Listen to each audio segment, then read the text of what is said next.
Wayo gasaymas sa aking mga kalugar, and then ngayon nakagigising ko lang at nag-video call kami bigla agad ng Garura, and then tinulugan niya ako. Ang tindi mo talaga, Hebsart. So ngayon nakaubad na ako kasi maliligo na ako, and then hinanda ko ng aking mga susuotin at ito sila.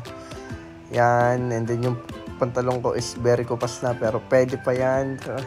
At wala pa tayong pambili, and then ano yung nakalagay rito, picture pala namin dalawa, hindi ko alam, and then nakubad ulit, and then nakaligo na ako niyan. Nag-iba agad, nasot ko agad yung damit ko, long sleeve pala, di ko alam kung anong tawag dyan, and then kababalik ko lang sa vlog, and then gagamit ako ng Brave Man na pabango. Ang hirap pala mag voice over, pero tatry natin itong pabango. Yan, makakabenta na tayo ng condominium pag ginamit ko to. At yung lakad ko pala is Binyagan. So nandito na tayo sa Binyagan. At yung kumpare ko si Kim. At shoutout kay Jemel na isa kong kumpadre din. At ngayon nandito tayo sa simbahan. Ito yung mga ninang-ninang. Ang dami namin dito guys. So yun, kalugar pala yung gusto ko itawag sa inyo. At ito yung kandila na ginamit namin mamaya. Gagamitin namin mamaya para sindihan. At ito nagkakasindihan na guys. Kalugar pala yan.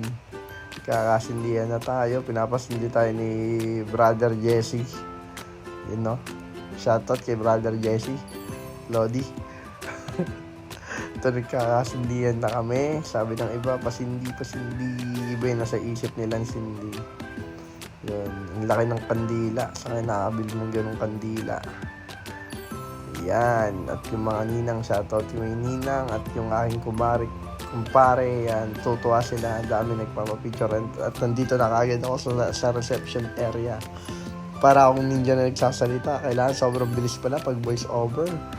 Yan, may mga handa na tayo. Wow! Sakto, wala pa akong almasal niyan.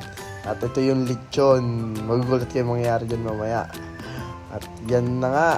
At ito na, may program na. Nag-uumpisa na, may mga palaro na. At ito yung mga kasama ko sa table.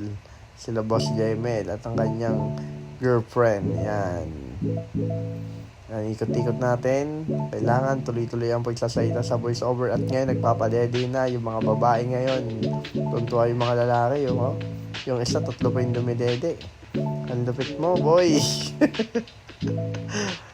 At yun, malapit na magtapos itong vlog ko, pero marami pa akong sasabihin. At ito yung kinuha kong pagkain kanina. Nagkapila-pila na habang may program. At yung lechon kanina nawala na sa tiyan na, parang may bagyong dumaan. Ang bilis. At ngayon hindi na ako nakapag-video kanina na umalis ako from Quezon City to Cainta. Ayan. At ngayon nag-video na naman ako at gusto ko lang ipakita na nagmotor ako. Yan yung dahilan.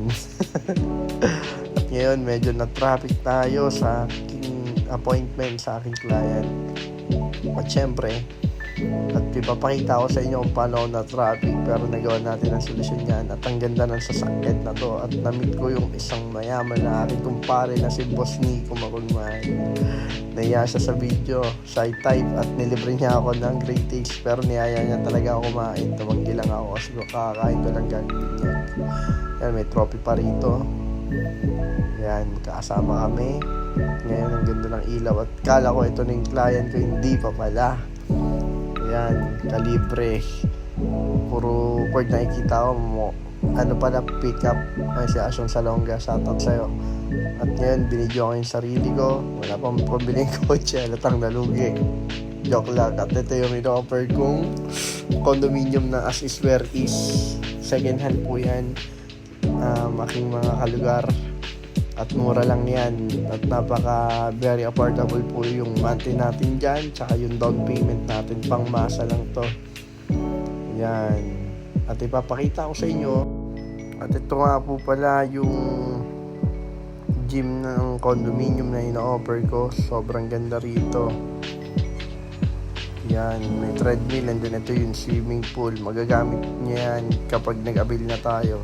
So medyo nawala ako sa pagbablog at ngayon pauwi na ako. Ayan, mukhang makulimlim na, mukhang uulan at medyo maambon-ambon na yung time na yan. At nakakita ako ng cute na na cute na aso syempre. Shoutout sa Chitsa na yan. At ito si Matman. Yan, ito yung kasama ko palagi. At ngayon nakauwi na ako, basang-basa sa ulan, walang masisilungan, pero Basa-basa ako niyan, hindi lang halata kasi nakaitim ako. Yan, nagpakita pa ako ng proof na basa ako. Kaya ngayon, bye-bye. Salamat sa panonood.